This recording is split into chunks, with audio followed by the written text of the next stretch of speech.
They thought they succeeded, but what happened next was a shocker.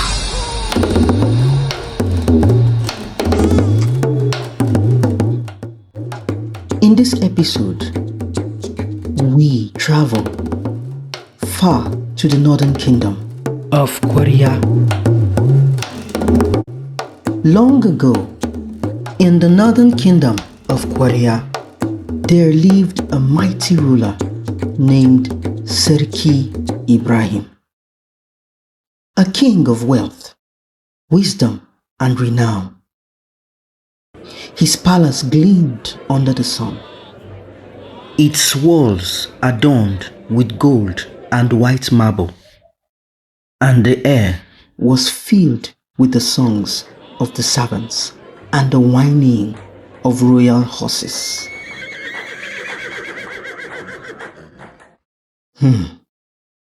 Yet, in all his glory, one sorrow weighed upon his heart heavily. Though he had 3 wives, each had given him only daughters, no son to carry his name, no heir to his throne. So one day, the king declared, "I shall marry again. Perhaps, by Allah's grace, my next child will be a son." And so he married Hawa, a gentle and radiant young woman, beloved for her kindness and beauty. Her laughter could brighten even the darkest corners of the palace. The months passed, and soon her belly grew with child. But envy crept into the hearts of the other queens like a silent fire. They whispered among themselves in the shadows of the night, "If Hawa gives birth to a prince, we shall lose everything." And so they conspired. And when the time came, on a moonlit night, heavy with silence, Queen Hawa gave birth to a beautiful baby boy. But before dawn, filled with jealousy, the queens stole the newborn and left behind a lifeless bundle of cloth. By morning, the palace mourned. The king was sad, as he was told that Hawa's child was stillborn. Grief hardened his heart, and he turned away from her in cold silence. Hawa wept for days that became moons, clutching only the memory of the son she never held. But destiny cannot be stopped.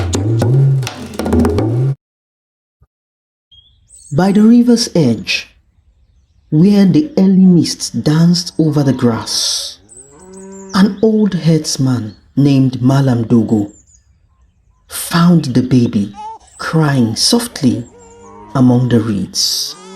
He lifted the child gently into his arms and whispered, "Subhanallah. May the Almighty protect you, little one." With smiles on his face, he named him Dalladi and raised him with love and discipline, teaching him the ways of honor, humility, and the wisdom of cattle and sky. Years passed. Dalladi grew into a fine young man, tall, strong and full of kindness. The villagers often said, "This boy carries the blood of kings." One day, Serki Ibrahim announced a grand festival, a celebration of strength, music, and wisdom. People from every corner of the land came to Kwarya. Drummers, wrestlers, and poets filled the royal square. Among them was Danladi, carrying his father's old talking drum. When he began to play, the rhythm spoke, deep, powerful, alive. The drum's sound rolled across the courtyard like thunder before rain.